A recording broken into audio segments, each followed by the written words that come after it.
In a rare White House address on the nation's southern border crisis, President Joe Biden on Thursday unveiled new policy that will accept 30,000 migrants a month from foreign nations but also will crack down on those who fail to use the plan's legal pathways.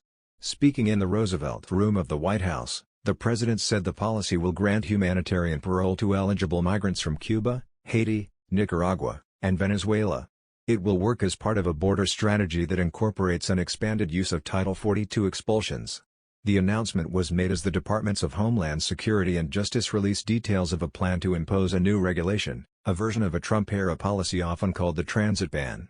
Under the new rule, migrants would be prohibited from applying for asylum in the United States unless they were first turned away for safe harbor by another country. $1 to secure the border and funds for 2,000 new asylum personnel, another asylum officers and personnel, and 100 new immigration judges, so people don't have to wait years to get their claims adjudicated, which they have a right to make a claim legally. And the failure to pass and fund this comprehensive plan has increased the challenges that we're seeing at our southwest border. No one knows this better than the Vice President. And to truly understand what's happening there, it's important to step back and see the bigger picture here. You know, I know it's hard to see, but because our politics has been so divisive, you know it's getting much better, you've all observed, but it's been so darn divisive that it clouds the picture. I mean, it clouds the picture. But let me explain what I'm going to do and as clearly and plainly as I can. I know it's a complicated issue. I don't want to pretend there's anything easy about it. People come to America for a whole lot of different reasons, to seek new opportunity in what is the strongest economy in the world. Can't blame them wanting to do it. They flee oppression, you know, to the freest nation in the world. They chase their own American dream in the greatest nation in the world. And the story of America is the story of so many of your families, including mine, going back to the mid-1800s from Ireland. Now, there are a number of ways to immigrate to America legally under our existing laws. For example, an American citizen can sponsor an immediate family member from another country. An American company can sponsor an employee from another country. There are visas for students to study in our colleges and other special categories. And regardless of the legal pathway they process them to require everyone be involved in following the law. That's the notion. There are laws to get here legally.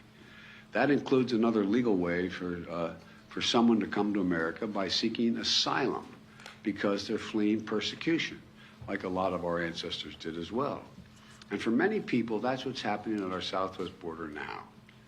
Over the past several years, thousands of people have been fleeing from Central and South America and the Caribbean countries ruled by oppressive dictators, including Cuba, Nicaragua, Venezuela, and escaping gang violence, which has the same impact, in Haiti. Currently, these four countries account for most of the people traveling into Mexico to start a new life by getting to the American border and trying to cross. But instead of safe and orderly process at the border, we have a patchwork system that simply doesn't work as it should. We don't have enough asylum officers or personnel to determine whether people qualify for asylum. There's a standard by which you have to meet. We don't have enough immigration judges, to adjudicate the claims of immigrants. In fact, the previous administration used a rule called Title 42 to deal with the pandemic, to rapidly expel people who crossed the border. It was designed to deal with the pandemic, but it's used as a means to expel people at the border. People turned away under Title 42, and they're not barred from trying to come back. They've been turned away. They go back, they try again. Well, you know, they can and they do try to re-enter the United States again and again, which makes the problem at the border even worse. And under the United States Supreme Court decision, a case on Title 42 later this year, my administration will make a decision, finally, what to do about Title 42. In the meantime, my administration will continue to use that authority as the Supreme Court has required.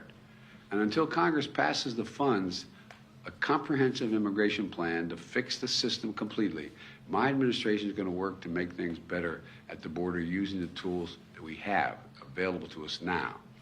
Today, my administration is taking several steps to stiffen enforcement for those who try to come without a legal right to stay, and to put in place a faster process, I emphasize a faster process, to decide a claim of asylum. Someone says, I'm coming because I'm escaping oppression.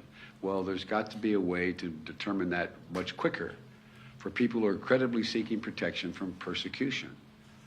Secretary of Homeland Security Mayorkas will detail these actions very shortly after I finish at Homeland Security. But here's one significant step we're taking. Over the summer, we saw a huge spike in the number of Venezuelans traveling through Mexico and attempting to enter the United States without going through our legal processes.